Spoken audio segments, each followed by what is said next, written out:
Queridos irmãos, queridas irmãs, então esse vídeo agora é de número 399. Então pode ser que às vezes hoje gravemos até o número 400, né? Porque esse é o 399, o outro 400. Vamos ver, né? Livro de Sueli Caldas Schubert, Obsessão e Desobsessão. A ação do médium na casa espírita e no seu dia a dia.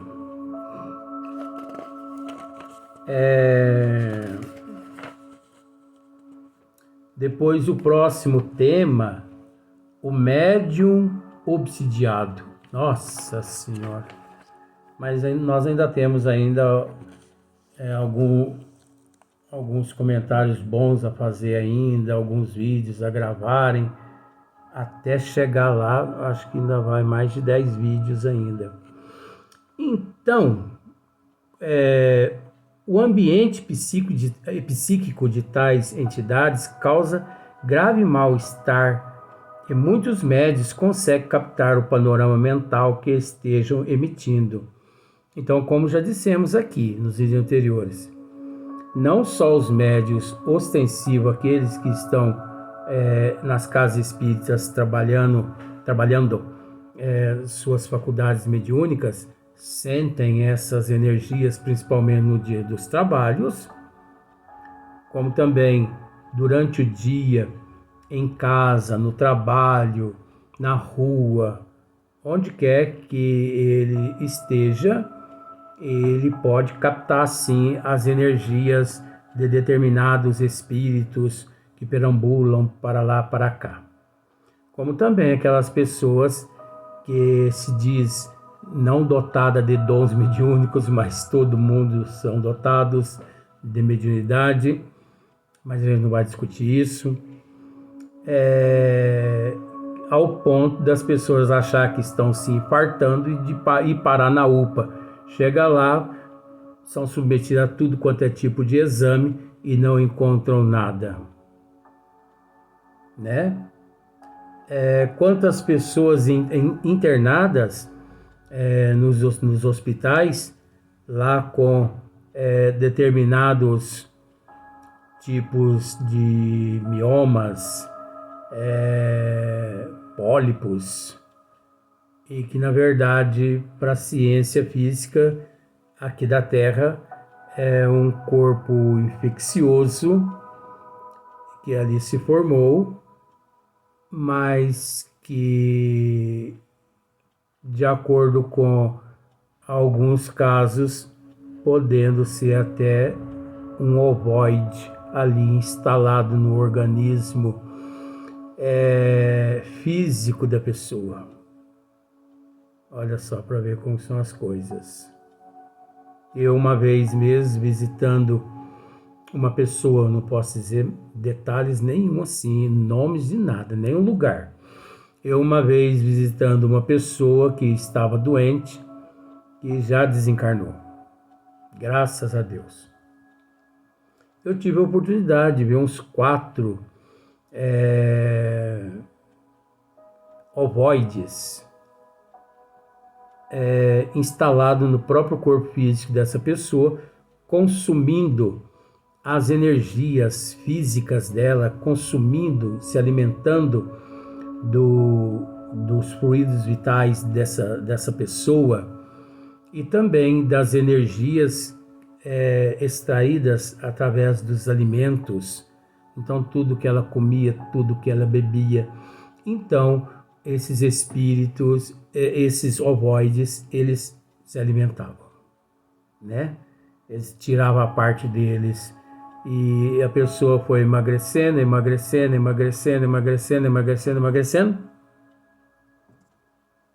até ir o corpinho lá para baixo.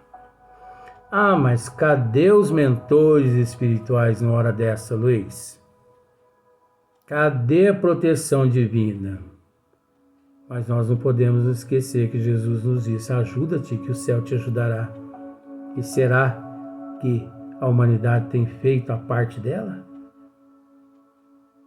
Será que quando você pede para uma pessoa, com todo respeito, é numa condição de orientação, ô fulano, evita o cigarro. Será que a pessoa evita? Ô meu amigo, eu gosto tanto de você, eu não quero perder você, mas evita um pouco a bebida. Será que a pessoa evita? Ô meu amigo, mas evita. Será que a pessoa evita? Então, nós colhemos aquilo que nós plantamos. É lamentável dizer isso, mas não é culpa de Deus, não é culpa da espiritualidade de ninguém, é culpa da própria pessoa ali, né? Então, por isso que a casa espírita séria, ela é estruturada para poder ajudar as pessoas necessitadas que ali a sua porta bate. É de extrema importância o atendimento fraterno na casa espírita. Então, isso ele continua assim. E estes quadros mentais são tão deploráveis e deprimentes que o medianeiro deve estar bem equilibrado. É aí que mora a questão. O que nem sempre, não generalizando, o que nem sempre o medianeiro está equilibrado, né? Nem sempre. Devido ao desculpismo, da não disciplina, da não responsabilidade, da não pontualidade, do não caráter exemplar, dessa luta, dessa batalha interior. Então, nós temos que nos conscientizar-se de que depende exclusivamente de nós. Não depende do Dr. Bezerra de Menezes, não depende do professor Eurico Barçanufo, não depende de Vó, que está do meu lado aqui, de Marcílio Colombaroli, que está aqui. Não depende. Não depende de Jesus, não depende de Deus, depende de nós. Que nós que implantamos esse processo negativo todo dentro de nós. Então, e esses quadros mentais são tão deploráveis e deprimentes que o medianeiro deve estar bem equilibrado para não se deter ou se impressionar com as tristes cenas que lhes são projetadas, para não se deter, porque muitos se detêm, muitos param ali, de medo, de falta de disciplina e de conhecimento, porque não foram instruídos. Eu não mexo com isso mais, eu vou parar aqui. Então ele se detém. Ou se impressionar com as tristes cenas que lhes são projetadas e nas quais o desencarnado se fixa por serem aquelas que o levaram à queda ou à desencarnação. Tá vendo só? As quedas ou a desencarnação. Quantos milhões de pessoas se arruinam por ano no mundo por esse motivo? Pelas influências das trevas, mas graças à indisciplina e à irresponsabilidade, porque nós temos que citar o que nós já citamos em outros vídeos e outros dias. Nós temos que entender que não podemos culpar os espíritos por tudo aquilo de mal que nos acontece. Porque não podemos esquecer também que nós somos espíritos capazes de auto nos obsidiar, de auto nos influenciar, de auto nos destruir. Nós, independente de espírito. Mas é preciso dizer, conforme já dissemos em vídeos anteriores, o que Kardec mesmo diz, exerce alguma influência os espíritos em nossa vida? Não só exerce, como são eles que vos dirigem. Isso tanto os bons espíritos nos dirigem, desde que passamos por merecer, quanto também os espíritos galhofeiros, charlatões e mistificadores, a partir do momento que nós nos viramos para o lado deles, né? Então depende de nós.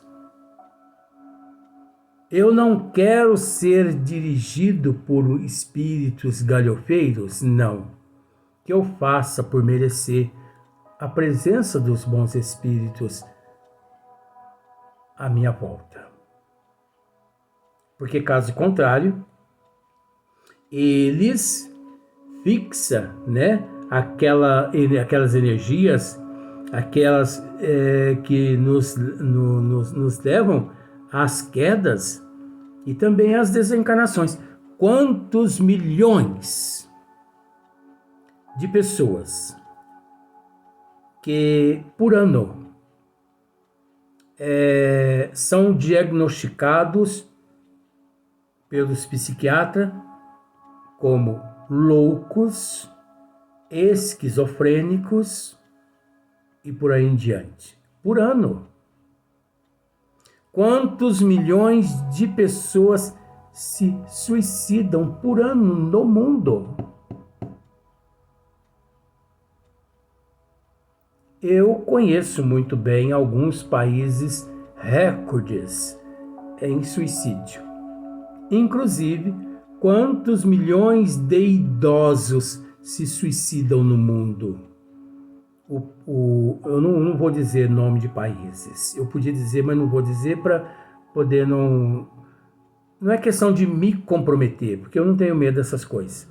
Mas é para não infringir as leis do canal, tá bom? Você entende, né? Mas eu sei quais são os países recordistas em suicídio de idosos, de jovens, e também quantos milhões de crianças de 4 anos a 10 anos se suicidam no mundo por ano, graças às influências dos obsessores, desses espíritos que perturbam o indivíduo ali no corpo. Mas é preciso dizer que os espíritos só logram êxitos porque aqueles que no corpo físico se encontram não se interessam pela ajuda, não buscam ajuda, muitos não buscam ajuda, muitos não buscam casas espíritas para se informarem a respeito de um antídoto, muitos não buscam ONGs, né? Muitos não buscam outras religiões, porque se pelo menos buscassem outras religiões, tudo bem. O importante é se livrar do suicídio, né? E muito também nós temos que entender que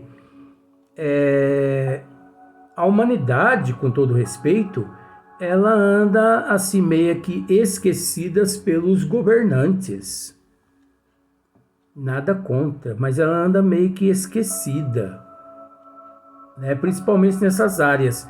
E os profissionais nestas áreas que atuam nos hospitais psiquiátricos, coitados, praticamente eles vivem com as mãos e com os pés atados, presos a burocracias, a sistemas criados por ministérios e mais ministérios e mais ministério lá em cima, na alta cúpula, que mesmo que o profissional ali queira fazer alguma coisa, ele não pode, porque são tantas cláusulas limitando ele, que se ele faz alguma coisa ali que foge da cláusula, ele pode até ser processado e preso, ele pode perder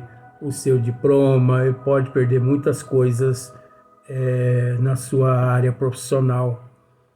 Então, A gente sabe que nada acontece por um acaso, mas temos conhecimento também de que as trevas, elas atuam em todos os departamentos aqui na Terra, justamente para que não haja progresso, para que esses necessitados não recebam benefícios algum,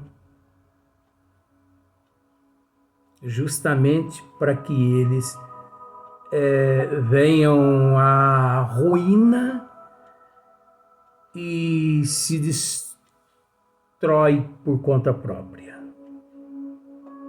Aí é a destruição, as quedas, a destruição e as desencarnações precoces que Sueli aqui trata. Então o negócio é sério, gente. Se as pessoas tivessem noção.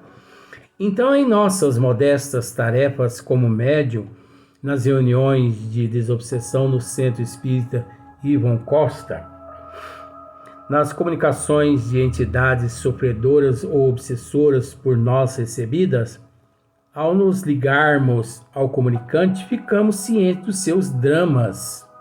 Aí é Sueli descrevendo o que ocorria, né, com ela lá no centro que ela trabalhou. Então, ficamos cientes dos seus dramas, dos seus pensamentos emitidos daquele instante do intercâmbio, assim como do modo como desencarnou e de todo o ambiente psíquico que o envolve. Veja bem, o médium tem que ter um equilíbrio, um conhecimento, uma postura moral fora do normal. Aí sim que eu acho que o médium, ele merece esse termo de paranormalidade. Porque ele tem que ser um paranormal no comportamento moral. Porque ele tem que batalhar e lutar mesmo, porque a paranormalidade não existe. Mas vamos dizer que em questão de transformação moral, ele tem que ser um paranormal. Ele tem que ir além das capacidades dele. Lutar mesmo. Porque olha o que Sueli está dizendo aqui. Então aqueles espíritos, né, que se comunicavam através dela lá no centro espírita, lá, ficava registrado nela aqueles sentimentos, aquelas impressões, aquelas cenas, aqueles quadros. Então, seria o mesmo que, por exemplo, você presencia um acidente, né? E você, meu Deus do céu, o acidente que eu acabei de presenciar. E aquilo ali nunca mais sai da tua cabeça, aquela cena. Pois eu te faço uma pergunta. Por acaso você traz na sua mente algumas cenas que você, 20, 30 anos, ou 40 ou 50 anos, você nunca conseguiu esquecer, por mais que você já tentou, mas você não conseguiu? Você traz cenas assim.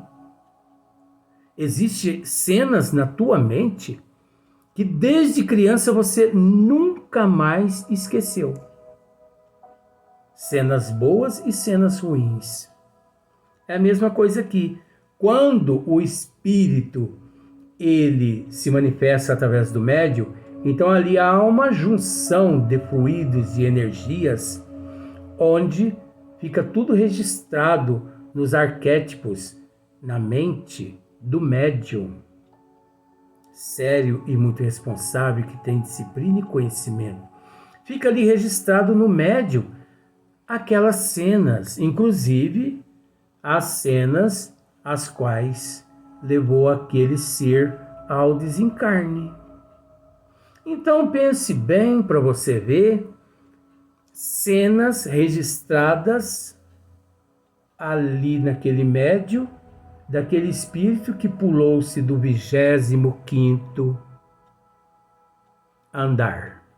Se suicidou do 25º andar. E aquela cena fica registrada ali na cabeça do médium.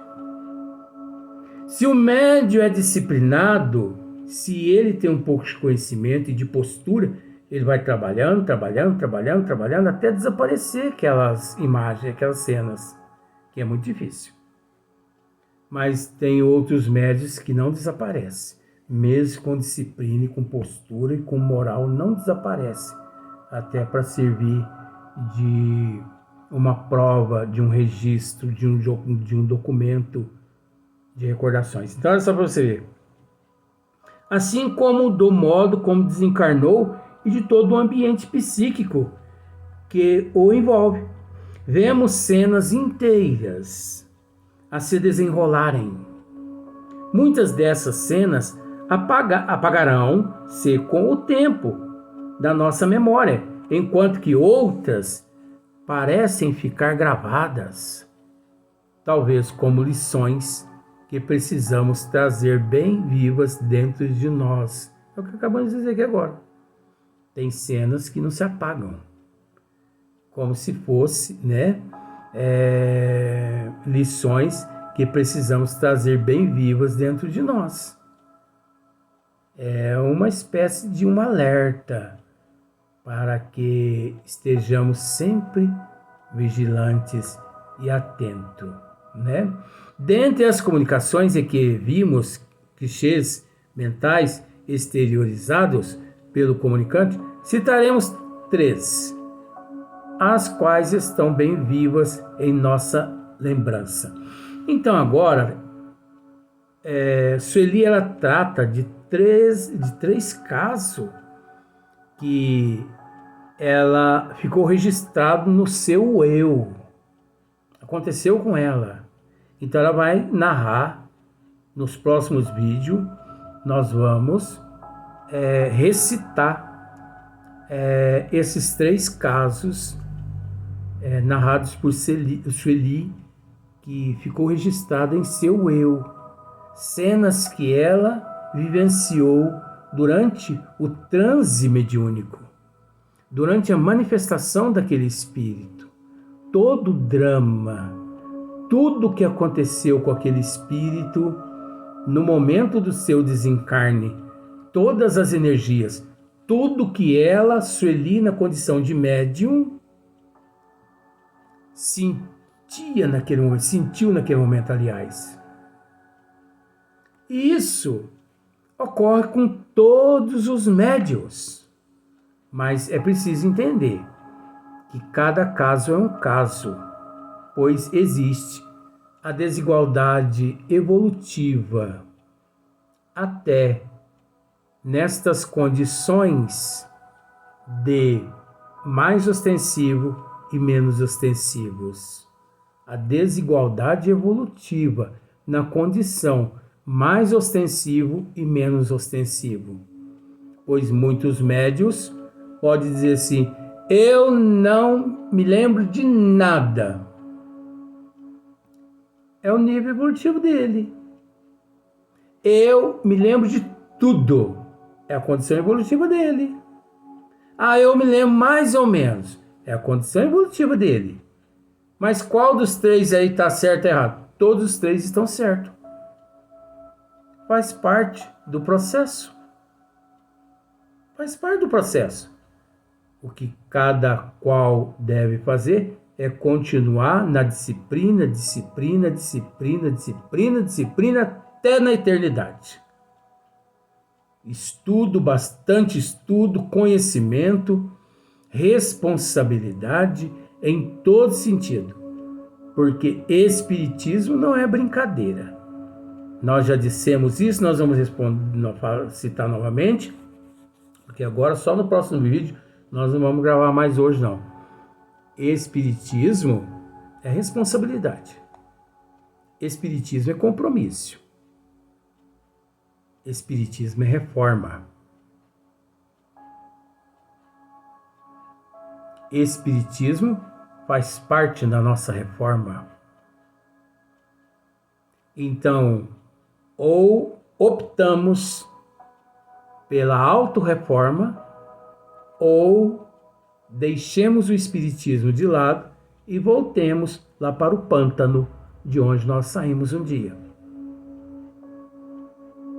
É melhor voltar para o pântano do que permanecer ali dentro do espiritismo, fazendo espiritismo por conta própria. Que seria o mesmo que ficar batendo cabeça numa parede aqui, batendo cabeça na outra parede ali, igual tonto, num cômodo escuro, batendo cabeça pelas paredes. Depois que acende a lâmpada, é que ele percebe quantas louças ele quebrou durante aquele período que ali ele bateu cabeça. Então, para que bater cabeça? Para que quebrar as coisas? Paremos, assumamos a responsabilidade. Eu não tenho capacidade. Não é para mim esse espiritismo, porque eu não consigo me reformar conforme os quesitos todos que a doutrina oferece. Oferece, não impõe, não exige nem cobra. Então, paremos. Voltemos ao pântano. Um dia do pântano sairemos novamente. Até o próximo dia, até o próximo vídeo.